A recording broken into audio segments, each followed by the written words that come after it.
नमस्कार दोस्तों, मैं हूं दिलीप और आज की इस वीडियो में हम बात करेंगे अमृत भारत स्टेशन योजना के बारे में। इस योजना के अंतर्गत किस तरीके से एक स्टेशन को एयरपोर्ट मॉडल में तबादला किया जा रहा है, यानी वर्ल्ड क्लास लेवल में चेंज किया जा रहा है हर एक स्टेशन को। आज की इस वीडियो में हम यही सारी चीजें जानने की कोशिश करेंगे। इस स्टेशन से रिलेटेड कुछ हम फैक्ट जानने की कोशिश करेंगे और इसकी हिस्ट्री के बारे में। जैसे कि हिस्ट्री में मैं कह सकता हूँ कि यूनेस्को वर्ल्ड हेरिटेज साइट्स में कौन कौन से ऐसे प्लेटफॉर्म है यानी स्टेशन हैं जो कि इंक्लूडेड है, और total UNESCO world heritage sites अपने भारत में कितने हैं वो आप कमेंट बॉक्स में बताइए। जैसे कि 40, देन 41 एंड देन 42। तो इन तीनों में से एंड दूसरा चौथा ले सकते हैं, चार ऑप्शन में आपको देता हूँ 43। तो इन चारों में से कौन सा करेक्ट ऑप्शन है ये आप कमेंट बॉक्स में बताइए। और उसके बाद से हम कुछ बात करेंगे शॉर्टेस्ट ट्रेन, लॉन्गेस्ट ट्रेन। और यहाँ पर जैसे कि आपने थंबनेल में देखा कि अयोध्या धाम जंक्शन नाम रख दिया गया है, पहले इसका नाम था अयोध्या रेलवे स्टेशन। तो मैंने सोचा कि इस पर्पज पे मैं आपसे कुछ इंटरेस्टिंग फैक्ट डिस्कस बारे में कोशिश करूं डिस्कस करने की। और ये मेरे को मिला कि अमृत भारत स्टेशन, यानी इस छोटी सी न्यूज से मैं सोचा कि आपको पूरी तरीके से इंफॉर्मेशन शेयर की जाए। तो इस पर मैंने वीडियो बनाने की कोशिश किया है और मैं उम्मीद करूंगा कि ये वीडियो आपको अच्छा भी लगेगा और इन्फॉर्मेशन भी आपको कुछ मिलेगी। तो यहाँ चलिए वीडियो शुरू करते हैं। वीडियो शुरू करने से पहले आप एक छोटा सा क्लिप देखिए। यार ये है टूरिज्म का मजा। मतलब सबसे बड़ी बात यही है, ये सरकार जो टूरिज्म प्रमोट कर रही है ना, लाजवाब। देखो आप देख रहे हो ना कितना सुंदर ये लग रहा है। चलिए सबसे पहले अंदर लेके चलते हैं, इंटीरियर की बात करते हैं।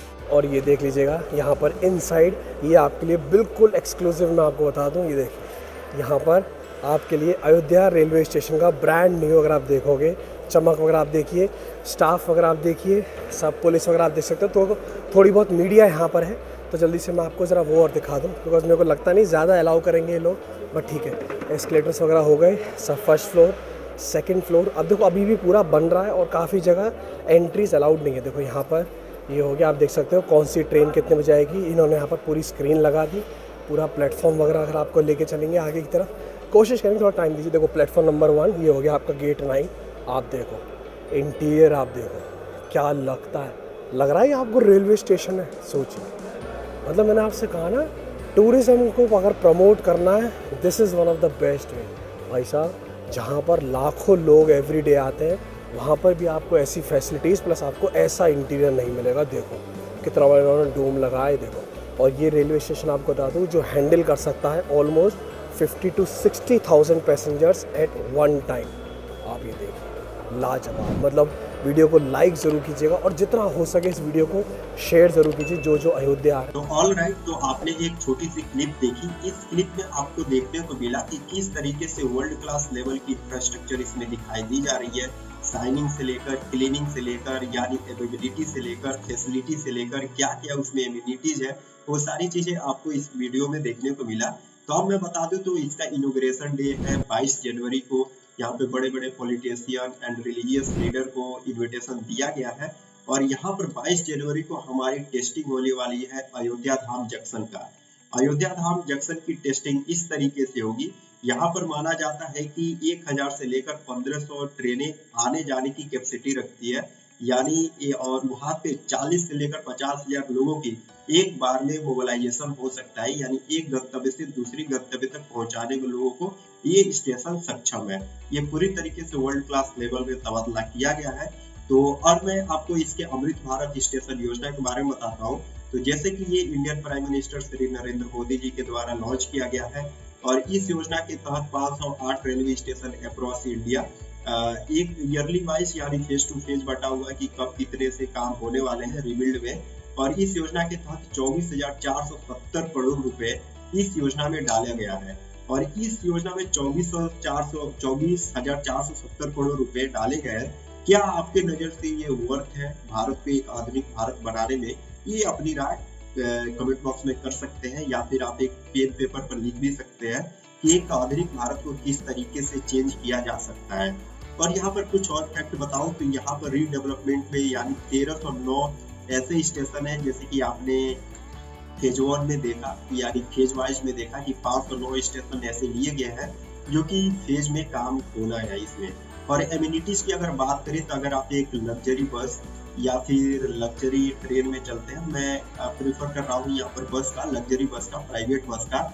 तो इसमें आपको एक तो वाईफाई मिल जाता है एंड दूसरा आपको वाटर बॉटल मिल जाती है। यहाँ पर आपको एक चिप्स के पैकेट मिल जाती है, आपको चार्जिंग पोर्टल मिल जाता है और यहाँ पर सेमी बेड मिल जाता है जो कि सेमी रेस्ट बेड का आपको बैठने का, एंड यहाँ पर पूरी तरीके से एक रेस्ट बेड मिल जाती है और ब्लैंकेट मिल जाता है। ये आपकी पूरी फैसिलिटी हो गई और आपका जो कोऑपरेशन है, कोऑर्डिनेशन है स्टाफ के साथ, वो भी काफी हद तक बेटर रहता है। तो यहाँ पर ये जितनी भी मॉडर्न पैसेंजर एमिनिटीज है, इन सारी चीजों को इम्प्रूवमेंट करने के लिए इस योजना के तहत बहुत ही तरीके से मतलब बल दिया जा रहा है कि ये सारी चीजें जो एक प्राइवेट लेवल की सेक्टर दे रही है, वो कहीं ना कहीं गवर्नमेंट यानी इस अमृत भारत स्टेशन योजना के तहत आपकी पूरी फैसिलिटी प्रोवाइड करने की कोशिश की जा रही है। और इस स्कीम को लॉन्च किया गया था फरवरी 2023 में और मिनिस्ट्री ऑफ रेलवे। और मैं आपको बता दूं तो कोई भी योजना लॉन्च होता है तो उसके 2-3 महीने बाद ही वो इफेक्टिव में आता है ऑन पेपर के बाद।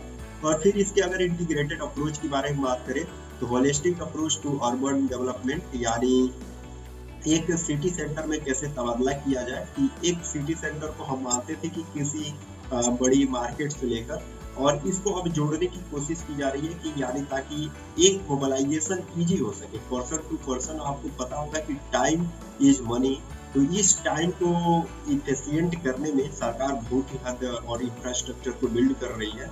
कहीं ना कहीं इससे इकोनॉमी को बूस्ट मिलेगा और इससे माना भी जाता है कि जितना बड़ा आपका इंफ्रास्ट्रक्चर मजबूत है उतनी बड़ी आपकी इकोनॉमी है।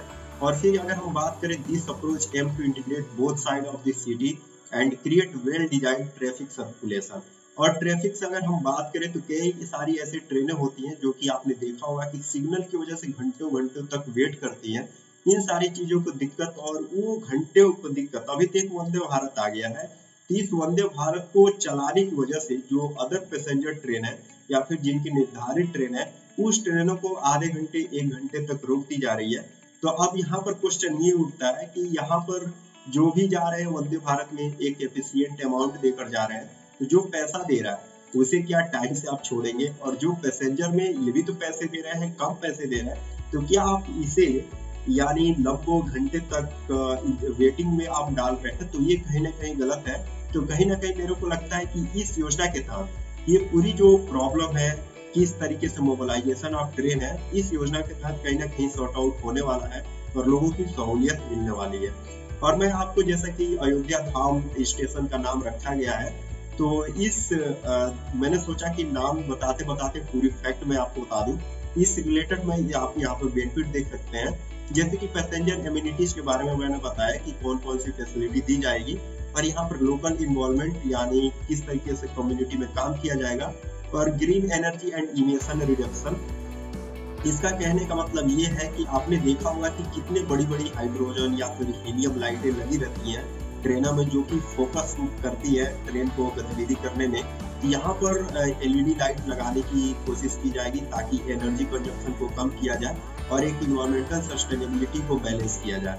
और नेट जीरो इमिशन, मैं आपको बता दूं कि 2070 तक भारत का टारगेट है कि जीरो कार्बन इमिशन हो, यानी कि नेट जीरो इमिशन। अगर हम ट्रेन की बात करें, यहाँ पर 2030 तक रखा गया है डाटा कि 2030 तक हमें कार्बन डाइऑक्साइड जितने भी है ट्रेन के तहत तो नहीं प्रोड्यूस होगी, यहाँ पर इस योजना के तहत मानना है।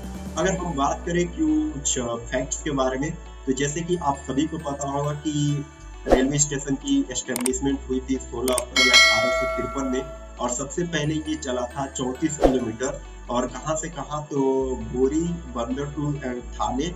एंड फिर अगर हम इसकी लार्जेस्ट नेटवर्किंग के बारे में बात करें तो world 4th largest rail network है अपना इंडिया का। अब जैसा कि ये अपग्रेड धीरे धीरे होता जा रहा है, तो ये डाटा साल भर हो गया जो कि फरवरी का है।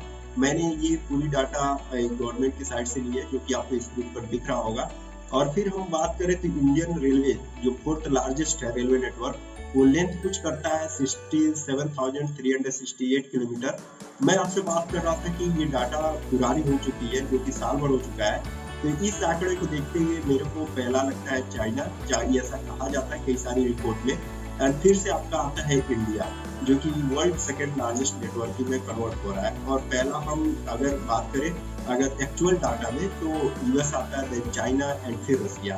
अब हम कुछ यूनेस्को वर्ल्ड हेरिटेज साइट्स के बारे में बात करते हैं। तो जैसा कि मैंने आपसे क्वेश्चन पूछा, तो टोटल वर्ल्ड हेरिटेज साइट्स है आपके भारत में 42, जो कि 41 एंड 42 होयसला एंड 42 आपका शांति निकेतन को ऐड किया गया है, जो कि प्रीवियस ईयर में यानी 2023, अब हम 2024 में जाने वाले हैं कुछ दिनों बाद। And the Indian Railway takes pride in owning the UNESCO recognised world heritage sites, जो कि आपका Darjeeling Himalayan Railway and Chhatrapati Shivaji Terminus in Mumbai and Nilgiri Mountain Railway and कालका शिमला रेलवे, ये जितने भी नंबर में है ये सारी चीजें वर्ल्ड हेरिटेज साइट्स में लिस्टेड है। एंड लॉन्गेस्ट प्लेटफॉर्म के बारे में बात करें तो हुबली जंक्शन प्लेटफॉर्म नंबर 1 आता है लॉन्गेस्ट प्लेटफॉर्म में, और इसे हम कहते हैं श्री सिद्धार्थो स्वामीजी। एंड हुबली जंक्शन इन कर्नाटका में है, जो कि and holds the record of the world longest railway platform, और जो कि 1505 मीटर की लेंथ है। अगर हम लॉन्गेस्ट एंड शॉर्टेस्ट ट्रेन के बारे में बात करें तो आपको लॉन्गेस्ट ट्रेन आपको मिल जाएगा विवेक एक्सप्रेस, जो कि कन्याकुमारी से लेकर डिब्रूगढ़ तक चलती है, जो कि इसमें 56 स्टॉप्स है और 82 घंटे 30 मिनट्स में ये कवर करती है। टोटल किलोमीटर में होता है 4189 किलोमीटर। और अगर हम वही बात करें द शॉर्टेस्ट ट्रेन की, तो वो 3 किलोमीटर है, जो कि running between Nagpur and Anjani. मैं उम्मीद करता हूँ कि बहुत ही कम लोगों को पता होगा कि शॉर्टेस्ट ट्रेन कौन सा है। विवेक एक्सप्रेस तो अधिकतम लोगों को पता भी रहती है, मगर शॉर्टेस्ट ट्रेन के बारे में मेरे को अनुमान नहीं है। और यहाँ पे वर्ल्ड हाईएस्ट रेल ब्रिज, जैसा कि आपने देखा होगा कि जम्मू एंड कश्मीर में हमने बनाया चेनाब रेल ब्रिज, जो कि वर्ल्ड हाईएस्ट रेलवे ब्रिज है, जो कि जम्मू में है। एंड नागपुर डायमंड क्रॉसिंग, ये नागपुर डायमंड क्रॉसिंग पे ये है कि यहाँ पर होस्ट फेमस डायमंड क्रॉसिंग, अगर आप कभी जाते हैं तो इसको एज्यूम कीजिएगा ये पूरी तरीके से डायमंड के शेप में बना हुआ है। यहाँ पर 2 railway track square like diamond shape में होते हैं, जो कि एक जाती है नॉर्थ साउथ में एंड दूसरी जो लाइन जाती है वो ईस्ट वेस्ट। तो उम्मीद करता हूँ कि ये सारी चीजें वीडियो आपको इन्फॉर्मेशन अच्छी लगी होगी।